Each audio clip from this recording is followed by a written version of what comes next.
Okay, Google, play Circle of Life.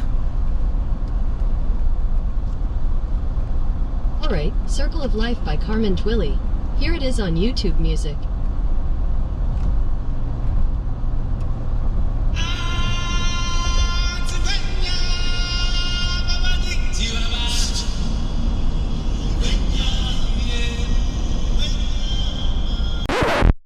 Whoa, whoa, whoa, whoa, whoa. We've already done this. It's time for a more traditional welcome.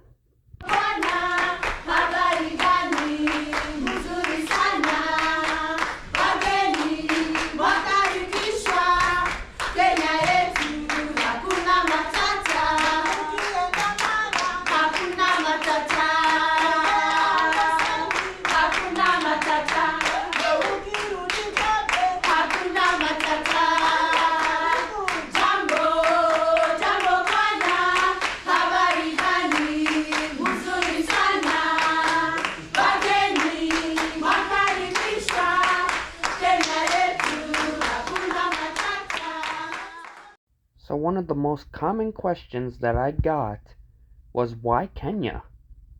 Was it because of the people and the culture? Perhaps the animals? No. Actually, if I'm being honest, I just made a wheel of about 9 different locations that I want to see in my lifetime, and I spun the wheel, and the next thing I knew, it landed on Kenya.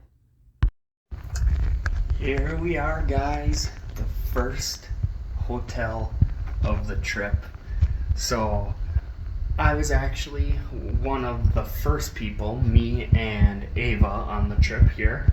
We were the first 2 people to make it to Kenya. So we have a couple hours to just relax, kind of hang out at the hotel. And I actually might get this room, even though there's 2 beds. I might get this room all to myself.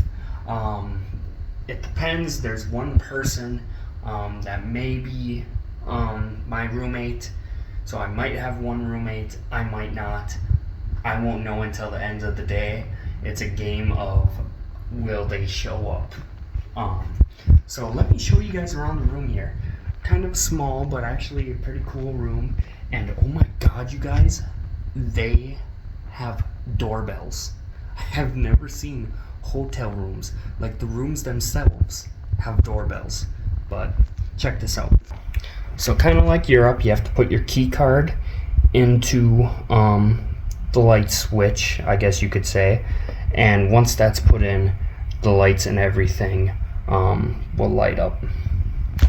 And you'll notice over here, we have 2 glass bottles of water, because we strictly are supposed to use only bottled water for drinking, showering, washing our hands, brushing our teeth, etc. We strictly have to stick with bottled water.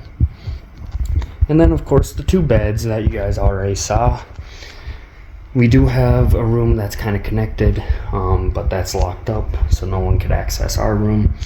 And then beautiful shower. Pardon me, because my back is killing me from the flights. Altogether, from JFK to here was 15 hours, and prior to that I did 4 hours, so almost 20 hours total. My back's killing me. I wanted to take a shower, but then I remembered bottled water only, so I gotta hold off on that. And I have no idea what this is, you guys. Fog time, a light. I've never seen anything like that before either. So pretty neat. And a pretty nice room. So today we're just going to relax and wait for everybody to show up, and probably actually take a nap in the meantime. And after that, I believe we're actually going to get a tour of the city today. What we didn't know is that between plane delays and riots breaking out throughout the city, we would not be going on the city tour. And instead, night 1 was basically a relaxing night in the hotel with some food and getting to write my book a little bit. So on our first full day, we ended up going to a couple different factories. The first one being Kobe Tough Beads and Leather. This is clay that we collect from the slopes of Mount Kenya.